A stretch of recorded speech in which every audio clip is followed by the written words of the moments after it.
Welcome, everyone, to the L7C podcast. And today we have, which we now call her, since she is one of the top people on the podcast, the queen of the L7C podcast, Chelsea Police, with us. How are you doing today, ma'am? I'm good. That's quite the distinction. I mean, you are the queen of the L7C. You're the only lady who, A, has been on and continues to come on. And my 2021 goal is to have more women on, but some of them are afraid. And you're not afraid, which makes you the queen. All right. Well, I'll take it. So today we have a jam-packed episode for you guys. We're going to be talking about Sarah Fuller, the good, the bad, and the downright ugly of that whole situation, which shouldn't be a situation. Chloe's going to give us a United States women's soccer team update on the latest that's going on with the lawsuit. We're going to talk about Chelsea's favorite NFL commentator, Chris Collinsworth, and the comments he had during the Steelers-Ravens game a little bit back. We're also going to talk about the people complaining about the NBA offseason and how short it is, and why they shouldn't be complaining if they look to the women counterparts. And we're just going to be talking about some other things, but those are some of the biggest things we're going to be talking about. So let's just hop right into Miss Sarah Fuller. By now, everyone should know Sarah Fuller. She made history as the first woman to play in a Power 5 game. She played with Vanderbilt. Unfortunately, Vanderbilt, I think, got smoked like 42-0. But she was able to get a squib take off, so she did get PT. Chelsea, what was your thought when first this happened? Yeah, I mean, it's incredible. I think it's a great opportunity for people to see that women are capable of being in a male-dominated sport, for one. Certainly, she received a ton of media and publicity from this announcement, from the happenings of all of this. You know, it was really cool to see that she won an SEC championship as a goalkeeper for Vanderbilt and then turned around to be on the football field filling a need that they had because of the pandemic, COVID-19, not being able to fill roster spots. So an incredible opportunity for her. Really cool for people to see. I saw a lot of tweets, young girls talking about how cool it was to be able to see an older representation of themselves getting an opportunity to be on the field and to show that girls can do the same things that boys can do, that, you know, women can do the same things that men can do. Certainly everybody did not feel that way, but I think from a progress standpoint, it was just really, really cool to see, particularly in my lifetime, and hopefully girls and women get more opportunities moving forward. Right. And you just hinted on everyone did not feel that way. I do feel like it was more positive than negative. I would probably say 70% positive, but that minority of 30% was a very loud negative. And with Sarah, just some of the tweets that you and I have talked about that were shared, were people saying they hope she got slaughtered on a play. They couldn't grab someone from the guys' team. There's people who was like, is it sad that I want her to get like blasted? Things about I hope she gets clout, it's a publicity stunt. Can we get an OnlyFans instead? Team full of simps. Who cares? So I guess the first thing out of those one tweets is that they couldn't get someone from the Vanderbilt men's soccer team because they don't have a soccer team, right? Correct. And that brought up questions of Title IX and why there's not a men's soccer team, and also Title IX as a defense for this not happening. And Title IX is often used as a defense without truly knowing what that law says and what it means. And Title IX is about equity. It doesn't necessarily mean that it's a one-for-one situation with sports and other things, particularly with Title IX. It's talking about proportionality. So say, for instance, your overall student body. So we're talking about Vanderbilt, for instance. Their overall student body is 56% female and 44% male. Your student athlete conglomerate should mirror the general student body. And I think that's a misconception that people don't understand about Title IX. So using it as a defense for her not being on the field is misinformed. It's not a good defense, and there's a lot of nuances to Title IX that certainly don't make sense in this instance. So I was reading through a lot of tweets with Title IX, and I was just kind of laughing to myself because it's something that we study as people in the sport industry, and just the number of people who don't understand that federal law is not surprising, but it is always kind of astonishing to see that people don't necessarily do their research. But, I posted something on Facebook about this a few days after it happened, and you can disagree with Vanderbilt's decision to put her on the field. Like, that's a whole different issue. Like, I don't agree with your disagreement, but you can have that opinion. That's fine. But wishing her ill will as your reason for disagreeing with that decision is completely wrong. That sends a terrible message.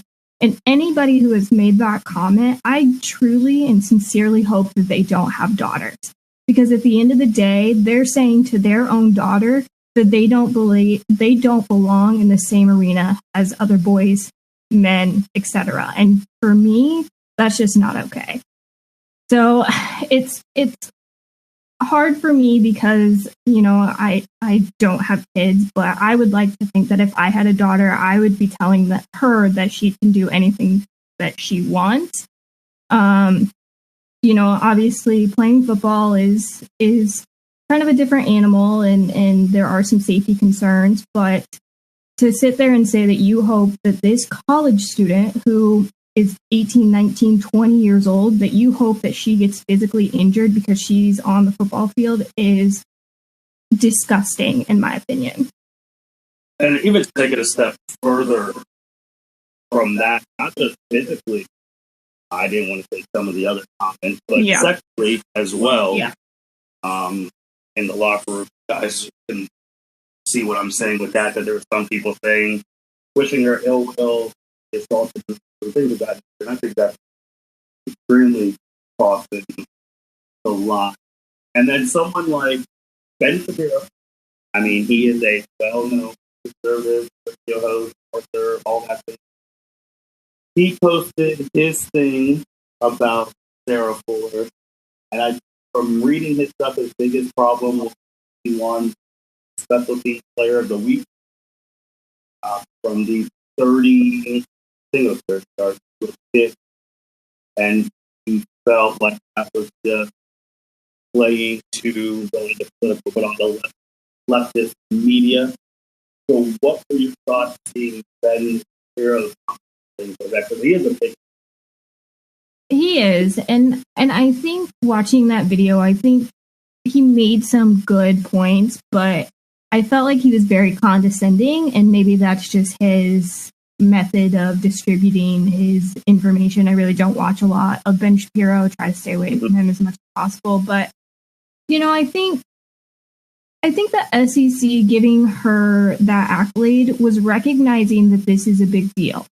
Maybe it was a publicity stunt, I don't know. But at the end of the day, there's nobody else that's done it. So recognizing that this is something that is groundbreaking.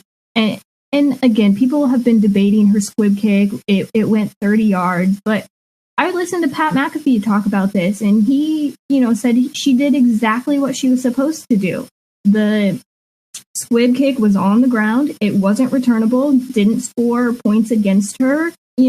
Those are things that you look for. And yeah, maybe the distance wasn't that great, but let's be real. Vanderbilt, not a good football team. Any way you slice it, just not good. So what was a male kicker going to do any differently than she did? And so don't understand why that the distance of the kick is really that big of a deal.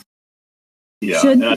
Should the SEC have given her I don't know, special teams player of the week? I don't know. I don't think it hurts that they did. I think they're, again, just trying to show that they recognize how big of a deal and that this is an opportunity that presented itself and Vanderbilt took advantage. And I think maybe they appreciated that about that opportunity being there. But I don't really see any issues with that accolade being given to her. Yeah, me either. I think my biggest thing with this whole situation we've already hit on is that if you don't agree with their decision to get her, whatever, then that's fine. But the Bill stuff not all right. And degrading normal people, like you said, showing their daughters that they can do anything and telling them, oh, this is just a publicity stunt. You really couldn't do this if you wanted to. And the other misconceptions that you've already hit on, she didn't take any of the guy's job on the team. The COVID cause like that, as the whole kicking unit was out. I think I don't know if it's a negative, but maybe just slight critique. I did see that she was trying to pump the team up or things like that. I just think that it's extremely hard, not just in sports, but just in the workplace when you're the new person trying to pump a group up when you haven't built that equity. That'd be my thing. I understand she's trying to do this and motivate. Yeah, and I think, as a goalkeeper, thinking about her responsibility on the field, that's, partly her job. She sees the entire field as a goalkeeper. She's the last line of defense. She's calling out all the time. So I would venture to guess that was probably her role on the soccer team. And so I think some of that probably just translated. And it's really tough when you're such a competitive athlete and you see other people who are supposed to be competitive athletes just not even caring. And I should say that I don't know what it's like to be on the Vanderbilt football team. I don't know what's going on constantly. They're not very good. We've seen that they're I don't know what the culture is like. Their head coach ended up getting fired. So I don't know what the kind of morale is like. So, maybe she saw something in the moment that she was like, hey, I need to address this. Maybe this will help us moving forward. But I think it does take a lot of guts to step in with a team you've been with for a week or whatever it was and have the desire to say something to them when they're out getting beat, 40-0. So, I think there's a time and a place, and maybe that wasn't necessarily it. Had it been maybe a closer game and she had come in and done that, it maybe would have been more appropriate or had more of an effect. But I don't think you can fault her for at least trying. The other thing I think about is, had Vanderbilt had a men's soccer team and they brought in their goalkeeper, whoever, to kick for Vanderbilt that week, would that athlete have gotten the same sort of backlash and other things about being on the field? And the answer to that question is absolutely not. So if he had kicked 30 yards, people would have been like, oh, he did exactly what he was supposed to. And the coach coming out and saying, I didn't want to overextend her or, put her in a position that was going to, harm her because she's not used to kicking, certain distances or in a certain manner. If he had probably come out and said that about a male player, then nobody would have batted an eye and it would have been, yesterday's news, or it would have been the same old, same old. So I think it's just unbelievable that people had this type of reaction to her and to what she did. Yeah, and I think the biggest thing with this, obviously the representation matters, but representation can be hindered in what's going on in your own home. You talked about some of the people who asked if she had an OnlyFans or wishing sexual assault on her in the locker room. A majority of those people, they're going to be parents or are parents and have, either a boy or girl. So you're going to have they'll have girls, and you'll have some families where their parents are telling their little daughters that they can achieve these things. But then you also have the families where the little daughters are walking in the living room and they see their full-grown father or whoever cussing at the TV and calling Sarah terrible names because they feel like women shouldn't be there. Girls are seeing that as well. They're always going to believe that women shouldn't be there. So, yeah, and I will say, if as a parent, you don't want your daughter playing football, that's your choice, and I won't argue that with a parent. But to sit there and degrade this young girl because she was put in this position just because she is a woman is where I have a problem. And again, those little girls watching, or if, God forbid, they see some of these comments later on in life, that's going to be heartbreaking to them to think that their parent, their mom, dad, whoever, doesn't believe in them. And that's really why I had such strong feelings about this, because like I said in the past, women are here and they're here to stay, and they're going to be in those positions, and society's just got to accept that because it is what it is. Yeah, and I know we'll talk about it later, about the tweet about this is the year to be a girl dad. No matter what year it is, there always seems to be significant progress, but then you really see the dark side of what not a good portion, but what millions of other people actually think about women. And it's disheartening because you think there's been no progress made, but there has been. So congrats, Sarah Fuller. You did great.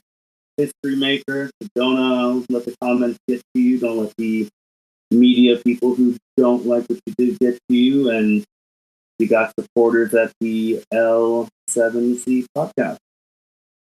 And speaking of top tier soccer women, let's go to your favorite team, United States women's soccer team, and they settled part of their lawsuit. So what happened with that?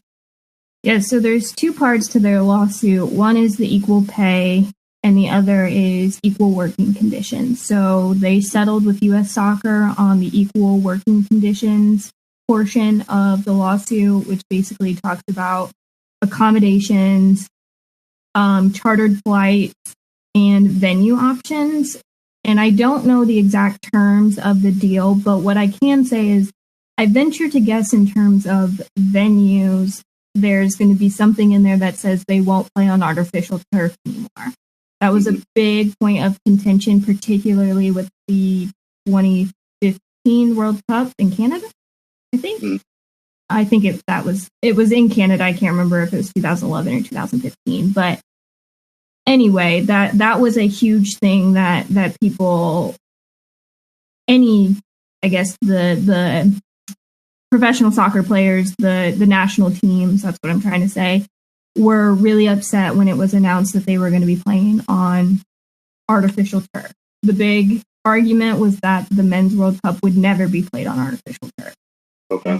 That's always been something that the women have talked about, that it's not fair. It causes injuries. I can't tell you the number of people that have torn ACLs by playing on artificial turf. So I would venture to guess that's number one in terms of venues and how they're selected. In terms of the other points of the settlement, I'm not exactly sure what those terms are, but it sounds like it was, obviously they settled, but both sides seem to be really happy with the agreement they've come to. The other half of the lawsuit, which has not been settled and actually was dismissed by a judge, is the equal pay portion of the lawsuit. The national team, the players are planning on appealing that decision. So we'll have to see probably in 2021 what's going to happen with that. But the interesting thing is their CBA will run out in 2021. So they're going to have to renegotiate anyway. So it'll just be interesting to see how that all plays out, because obviously there's ongoing litigation with the lawsuit, the appeal, whatever shakes out with all of that. But then U.S. Soccer and the women are going to have to come back to the table and try and hash out an agreement where they feel that they are being paid what they deserve for the work that they do. And additionally, the men's CBA, I don't know what year it runs out, but it's in the near future.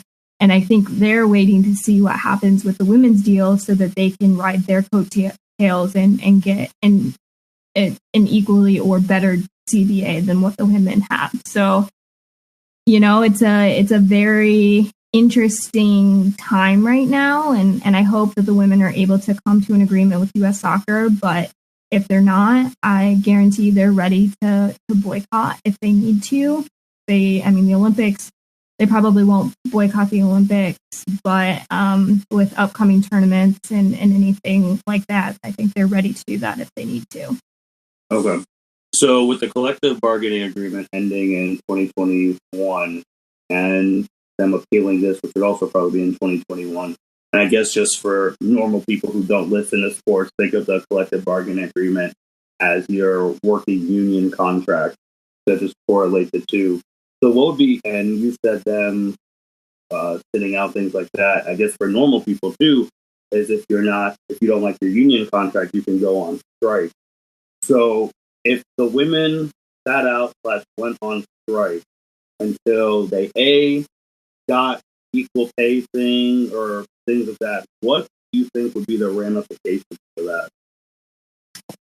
I don't know. To be honest, this has actually been something that's happened before. The 99ers threatened to strike a long, long time ago, and they were able to get the younger national teams to agree as well. So basically, U.S. Soccer was like, well, if you guys, our senior team, don't want to play, we'll go to our U21s, U23s, whatever they are, the next step down. And they said, we're not going to play. And they said, okay, we'll go down to the next age group, and so on and so forth. And so the entire, U.S. national team organization, from the senior team to the youth team, came together and said, we're united in this. If we don't get what we want or we can't come to an agreement of some sort, we're just not going to play.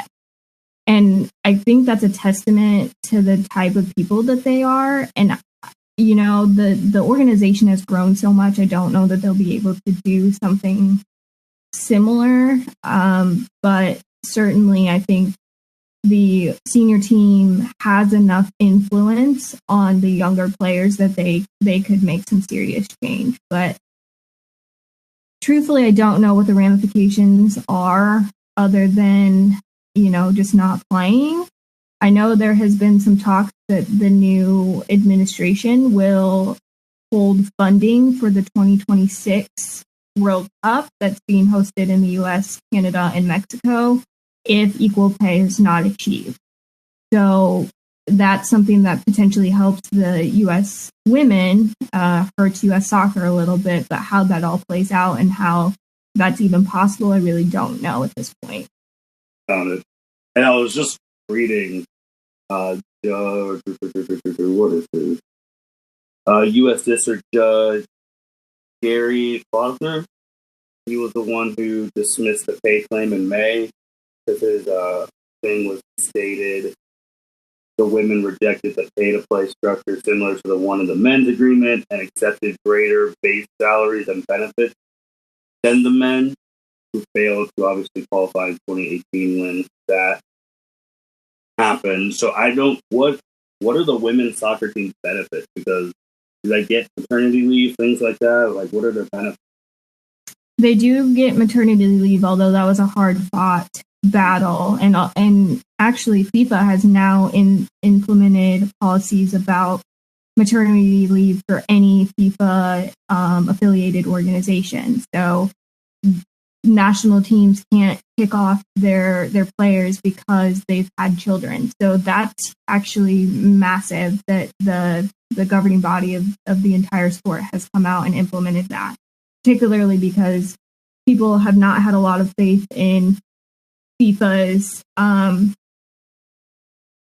acceptance of women in the game of soccer. So that's a huge step in the right direction. I haven't read what exactly it says, but I think it's obviously better than absolutely nothing, which is what we were dealing with previously. The pay structures are complicated, and yes, it's true that they,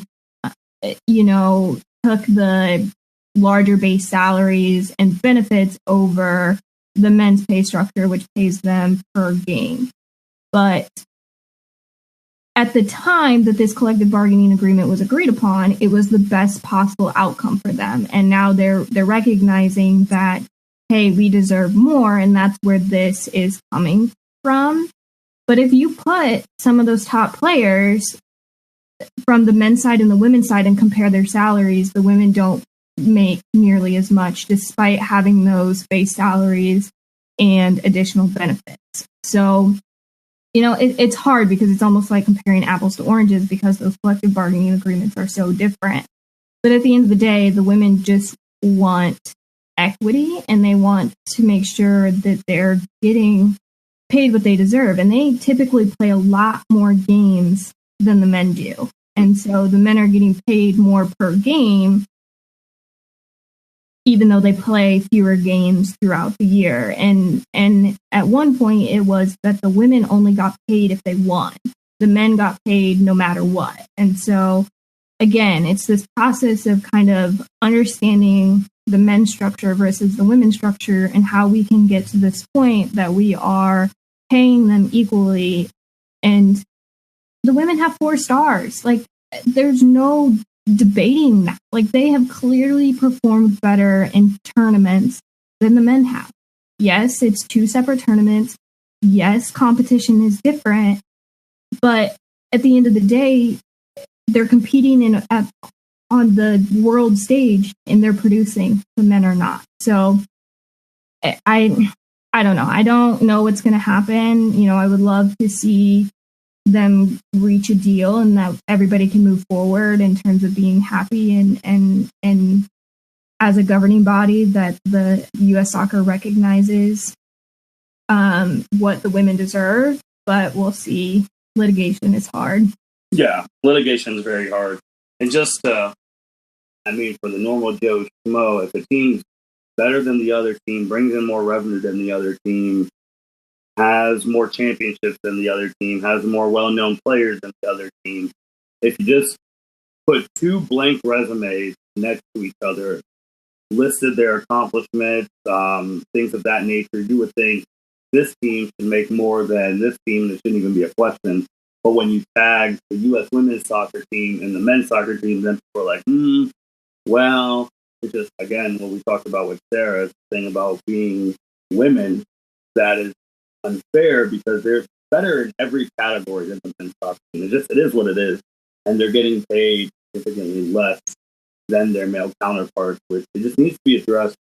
I know in a tweet, which I don't even know if he was just using for votes or whatnot, at that time, presidential candidate Joe Biden was talking about don't the fight's over, talking about if he's elected president, we'll try and get a World Cup or whatever fund, but I don't know if that was typical politics jargon or if that's something he's going to do. So we're just going to have to keep an eye on that. Chelsea, anything else about the lawsuit and the updates before we go to the next topic? No, I don't think so. But I think you hit the nail on the head in terms of if we blindly look at their resumes, not knowing who each team is, like almost certainly you would side with the women's team just by what they've accomplished. And most people don't know that the women actually bring in more revenue than the men. And you tell people that and you're like, that's not true. It's all about viewership and blah, blah, blah. And the reality is the women were way more visible than the men were. And people did not want to attend men's games. People after the 2018 World Cup were so upset by that result. The fact that the men did not make the World Cup, didn't even qualify for the World Cup, that attendance numbers, ticket sales, everything decreased significantly for the men. Not to mention, after winning the most recent World Cup in 2019, Nike started offering the women's jerseys in men's cut jerseys. They outsold any other apparel from the men's team. So don't tell me that the women don't generate revenue, because that's 100% false. Yeah. I mean, that's just how it is. Hopefully, litigation, things like that, it gets better. Hopefully, we don't reach I don't want to call it a doomsday situation, but anytime you hear sitting out in strike, that's not good for TV and jersey sales and things like that. So hopefully we don't get to that. But let's talk about your favorite NFL announcer, Chris Collinsworth, during the Ravens-Steelers Wednesday night game, because it got pushed back so many times it's open. He was talking in reference to Pittsburgh. He was talking about everyone's a fan. In particular, the ladies I met. They have really specific questions about the game, and I'm like, wow, you're just blown away by how strong the fans are in this town. That was not taken very well by people. A lot of people felt like he was extremely downplaying a woman's ability to actually know what's going on with their city's favorite football team, and he since apologized. I joke that he's your favorite NFL commentator. I know he's not. So what do you think, and A, when you first heard those comments by Chris? So putting my bias aside, because I could go without listening to Chris Collinsworth for a really long time, but when I was watching that game, I heard that comment, and in my head, I said to myself, I was like, Twitter is not going to like that. Social media is not going to like that. He is going to have to answer to some people based on that comment. And I could tell I made a face as he said it. And to be honest, I don't think it was intended to be malicious. I truly do believe it was intended to be a comment or a compliment. But dude, you gotta be careful. I know it's nitpicky to, drag him on social media, on Facebook, Twitter, whatever it is, but you're an announcer, you're in the limelight, you're expected to meet some certain standards, and using that phrase is really what got him in trouble. And again, I don't think it was intended to be malicious, but word choice, and it matters. And I saw a lot of comments, about people being upset about what he said, but also were like, heck yeah, like I'm a Pittsburgh sports fan, I know what I'm talking about. And it was a lot of women, defending him. And and again, like I don't think it was anything that people really needed to be really mean about or anything, but I think it certainly needed to be brought to his attention about the optics of it and how it could be offensive. You and I were talking about this after it happened and his apology, and I don't know. It's hard for me to know whether he truly was apologetic or if somebody told him he needed to apologize. I hope it's the former and not the latter, but at the end of the day, like, you just can't say things like that, whether you mean it offensively or not. Yeah, I think with Chris's comments, I mean, I heard it. I was watching the game live, and I actually didn't think anything of it when I first heard it. And then I think what really got it really going was the way he said "wow." Because it was like a wow, like a surprise wow, like we weren't expecting them to know anything. And even before the wow, it was like, in particular, the ladies. If he simply would have just cut his story short, like, everyone's a fan in Pittsburgh. I ran into a group of people, and they were asking me questions about the game. Like, I don't think he needed to. I get what he was trying to do. I think he was trying to show that women do care about the Pittsburgh Steelers. So he really put an emphasis on that. But I think it backfired in the fact that, why were you so shocked that women know about their favorite sports team? Hence why some of the people from that town were defending him. And Chris, I mean, he's had a history of mess ups on misunderstandings on the microphone in his time in Sunday Night Football. So I think this could have not been a story if he just would have rephrased his things. He didn't have to put an emphasis on women and wow, like he didn't, like they weren't expected to know things about their sports team. He could have just said a group of fans, things like that, and called it a day. And then even with his apology, I never believe anyone apologizes on their own accord when you are signed with a multi-billion-dollar company. 100%. It's money. Like you can't.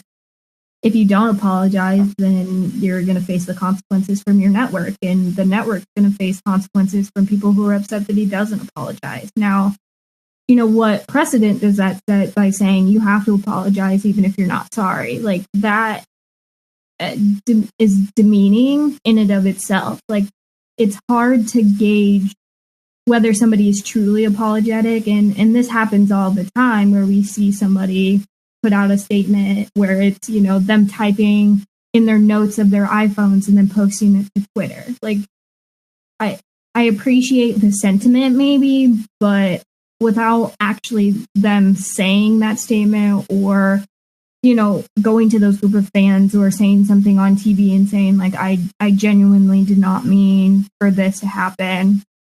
It's hard to gauge whether or not they're truly sorry. And even if they do make a statement on TV, they can just be saying things to say things. So it's really hard, and I'm sure it's really difficult for people who are in those positions for people to debate their lives, what they know, what they don't know, what they mean, what they don't mean, and certainly give them a lot of credit for being in those roles. But there's just times you just have to know that there are things you can't say. Yeah. Once you're in the public eye, everything changes for you. If you would have said that to his buddies at a dinner at their house, there'd be nothing of it. But in the public eye, you're on the biggest show of the week. Sunday Night Football is the highest rated thing of the week. So everyone's watching you. You just got to watch what you say on that. Let's talk about the NBA and WNBA offseason. You brought up if you wanted to talk about this in depth and talk about the people who are making a big deal of the NBA offseason, but they don't know what the women go through. So I want to talk about that. Yeah, so I saw a tweet the other day that was talking about how the NBA offseason is the shortest it's ever been. It's only 71 days, something along those lines, from the end of finals to the start of the next season. And people were talking about how that's such a big deal. Like the players don't have enough time to recuperate, yada, yada, yada, whatever you want to say. The first comment I read was talk to the WNBA, because most of them end their season and immediately turn around and go play overseas. So they have zero off season. And they do that because they don't make enough money to be able to support themselves through the off season of the WNBA. So yes, the WNBA does have an off season, but most of the players who are WNBA players don't stop playing. They go to, some of them play in Russia, Turkey, so European teams, etc., because they still need to make money to support themselves. So when I hear people complaining about the NBA getting only 71 days off, that's 2.5 months, a little less, when WNBA players get next to no off season because their European or whatever overseas league gets done and they immediately go back into training camp or whatever for the WNBA, and it starts all over again. So don't tell me that NBA players aren't fit, strong, capable of playing another season with a shortened off. Yeah.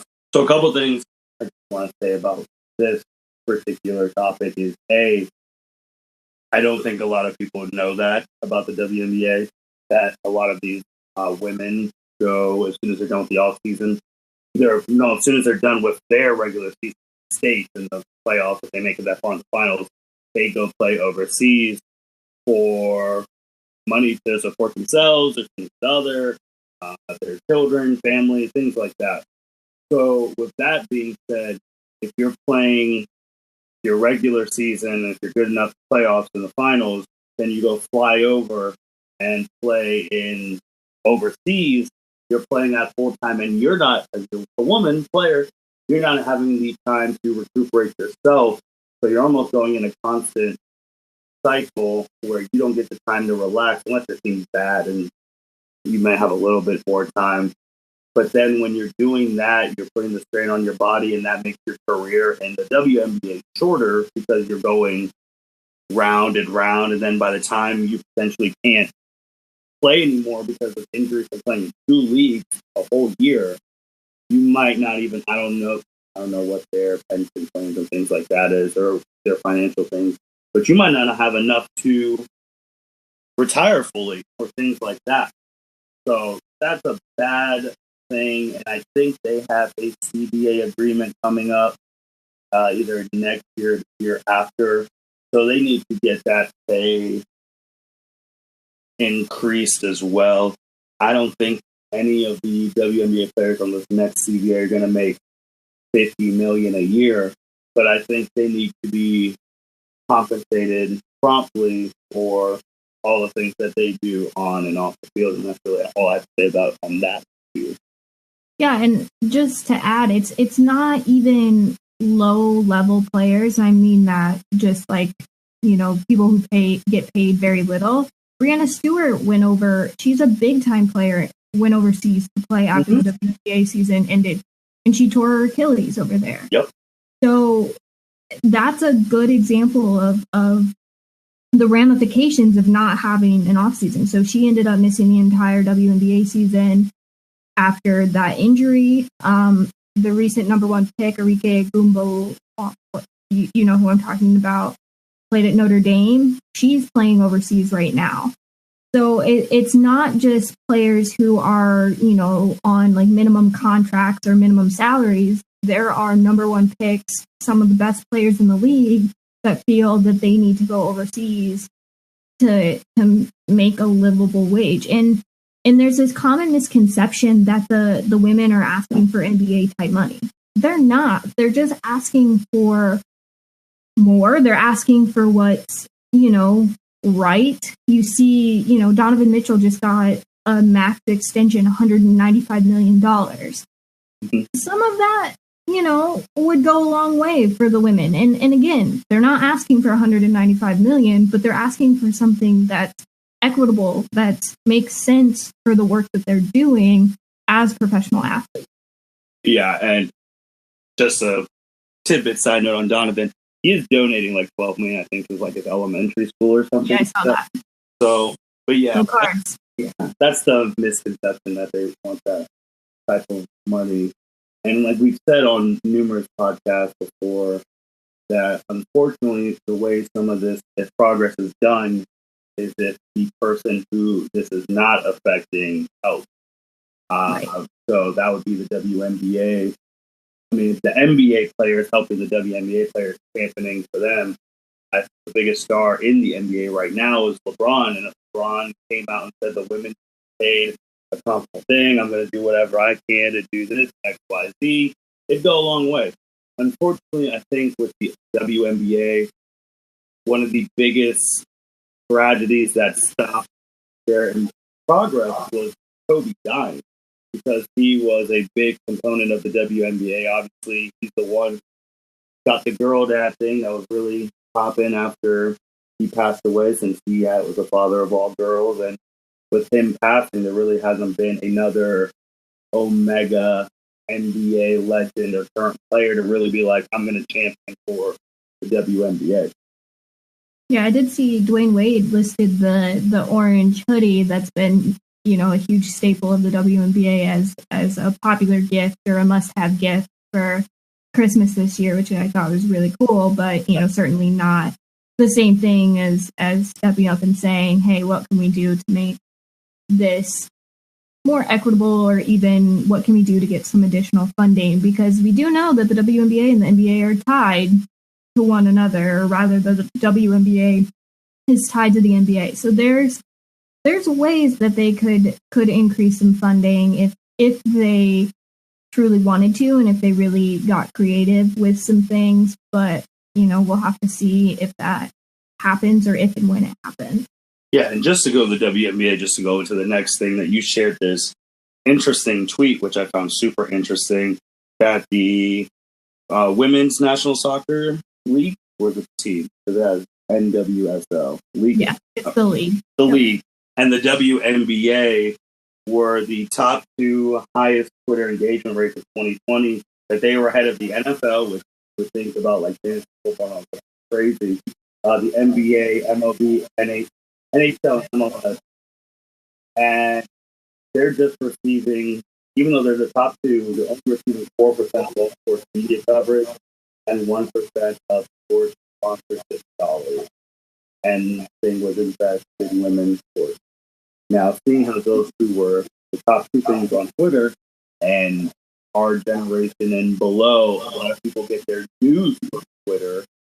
So, and them not getting the exposure, because I mean, this tweet's right, because I can go on ESPN and Fox right now and just scroll through, and I'll probably get to the copyright thing at the bottom before they have anything about influence sport. Yeah, that's not wrong, and it's very interesting because the NWSL teams and some WNBA teams have been at the top of engagement individually, like Racing Louisville FC, who hasn't even played a game yet, has consistently been at the top of engagement for Twitter for the last several weeks. I think they were beat out last week or 2 weeks ago after Maradona passed away. So there was a lot of engagement for Napoli, which is the team that he had played for, which makes sense.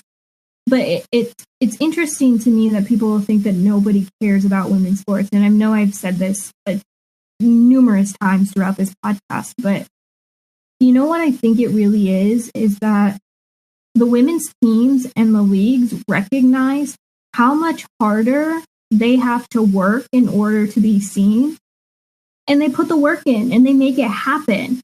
And you know, I also think that the men's teams feel like, hey, we're visible. ESPN puts us on TV every night. You can find us on the webpage. We don't have to work as hard because we're visible. Whereas the women's teams, the women's leagues recognize we have to make ourselves visible because we only receive 4% of media coverage. So we have to do whatever we can to make ourselves visible because other entities won't do it. Yeah. And I think that then shows that there is an interest. And I don't understand why networks like ESPN and Fox Sports don't understand that. Like, you see this Twitter engagement, you see Instagram engagement, that people are out there liking, commenting, interacting with those accounts, and yet we don't have the heart to put them on TV. Like, that absolutely blows my mind. But shout out to all of those social media coordinators, managers, whoever they are. Like, they've been top notch. And in the year of this pandemic, like, I think that says a lot about them and a lot about the work that they put in, whether they're men, women, whoever. But to make those organizations visible is incredible. Agreed. Even now, ESPN, Fox, FS1, none of the women's sports are ever topics on the debate shows, which are driving force in sports. So I think one of the steps there, I think I talked about this before, is seeing them as a topic. The only time I ever see them as a topic is when there's MMA involved, because Dana White did a great job of promoting his female fighters to an extent. It's really dropped since Ronda left. He was putting everything into Ronda. So hopefully 2021, we can see an improvement going forward. Chelsea, was there anything else you wanted to talk about before we actually potentially sign off? The last thing I was going to say that I find interesting, like, you know, on ESPN or CBS Sports, some of those apps, like, you can put in the teams that you want notifications about. Yeah. There's no option to put in women's teams. So That's like to know the women's basketball team at Louisville. I like to, check their scores because a lot of times I can't watch their games because they're on the ACC network, which is a whole other thing. But I can't even select them to get notifications. And that's an easy fix that app developers could go in and make that an option. And I know there have been people on Twitter that have consistently asked that question, like, why am I not able to do that? Or even the women's national team, who they are the number one soccer team in the entire world, and I can't even get notifications about when they're playing. So something as simple as that is a starting point. And I'm not saying that you have to televise every single women's game, every single time that they're playing, but give them a chance at least, and do as much marketing as you do for a Thursday night MAC game. Like, nobody cares about MACtion. Let's be real. And you could put on a 5 versus a 20 seed women's basketball game in place of that football game, and people would probably watch it if you advertise it. So there's little things that these, network executives could do. And I know we've talked about this, but it just blows my mind that 4% number has been that way for years, and that there's not been any uptick in how women's sports are covered, and that, leagues like the NWSL and WNBA have to do so much work on their own to be visible. Yeah. I think the last thing I actually want to say was about the thing from the Champions League from Kate Abdos about 2020 is the year it matters most to be a girl dad. The video is very good, very touching. I think a minute and something change. My only problem was actually the tagline Champions League used of 2020 is the year it matters to be a girl dad. I didn't like that tagline. Being that every year it should matter to be a girl dad. It should have taken 2020 for people to realize that. But that's just me nitpicking. I have a with that. Yeah, and I think that tagline, I think, was just more so to show that, yes, girl dads should be girl dads all the time. But I think, with Kobe's death, unfortunately, kind of brought this to the forefront. And Elle Duncan's video about being a girl dad and what that means, I think, just kind of started this massive movement. And I see that hashtag on Twitter all the time. I can't remember who it was recently had a daughter, and he's a professional athlete, and he was like, yeah, now I'm a girl dad. And I see people with t-shirts that have girl dad written on them. So I think 2020 was the year that it became less taboo to champion the fact that you are a girl dad. And obviously my dad is a girl dad, and he was my high school soccer coach. So he was a girl dad for a lot of people without, truly being their biological father. And, I respect him for that role. And I think that it's so important to recognize how important that is. And, I think going forward from here on, that people are going to recognize how important that is, and continue to use that hashtag and understand that being a dad of girls is just as cool as being a dad of boys. And, it stinks that it took 2020 for that to maybe become so popular and for people to finally recognize that. But hey, progress is progress. And if we can continue to show girls how cool it is to be a girl, and that you can play sports and be active and be successful, I think that's a move in the right direction. It is. My only concern with that and it being a hashtag is that it's a hashtag. And obviously I don't know the millions of people who use it on social media. So I don't know if some of those people are trolling or they just want to be cool and say that they are. For progress to continue happening, after you've initially said you're a girl dad, you don't need to post it every time. Actually go out there and do the stuff. Go out there, support your daughters, your daughter's friends, your grandpa, your grandchildren, your granddaughters, things like that. Go out there and actually do something to promote change. And even if it's just small, talking to your buddies who aren't that, familiar with what that hashtag means or why representation matters in women's sports, things like that. Just simply educating friends who might not be on the same track will go a long way for not just the United States, but the planet to one day 100% see women's sports as equal to the Yeah, no, I agree 100%. And I think that's a great point about,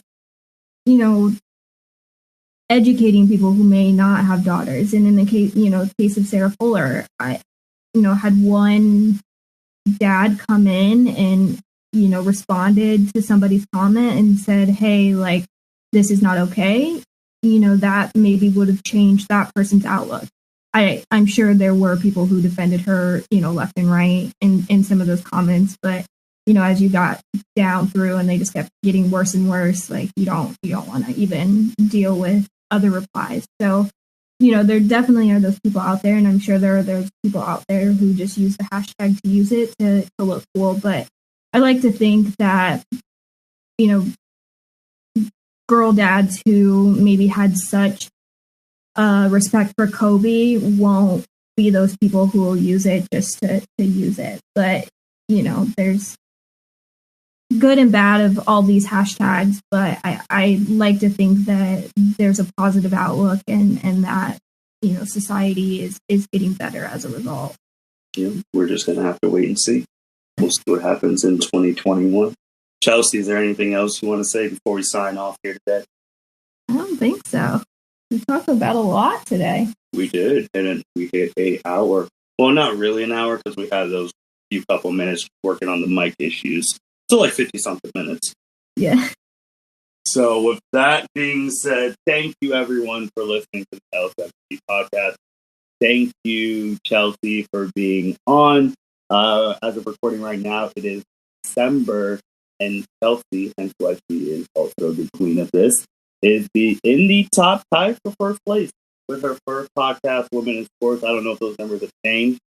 So Chelsea is trying to show you guys out there in a podcast where everyone else is a guy and you can come in as a woman and not only do well, but be the number one person on the thing. Yeah, let's go. Get me to number one. And Chelsea will definitely be back for the end of year podcast that we are planning with everyone. So you will hear from her again before 2020 is over. And then when 2021 starts, we'll definitely be back with all things women's sports, because if ESPN and Fox aren't going to give you any updates, we definitely will. And with that being said, thank you everyone for listening to the L7C. Thank you for listening to this episode of the L7C podcast. Be sure to like, rate, review, and subscribe to the channel. Follow us on all social media platforms, and we'll be talking to you guys soon. Take care.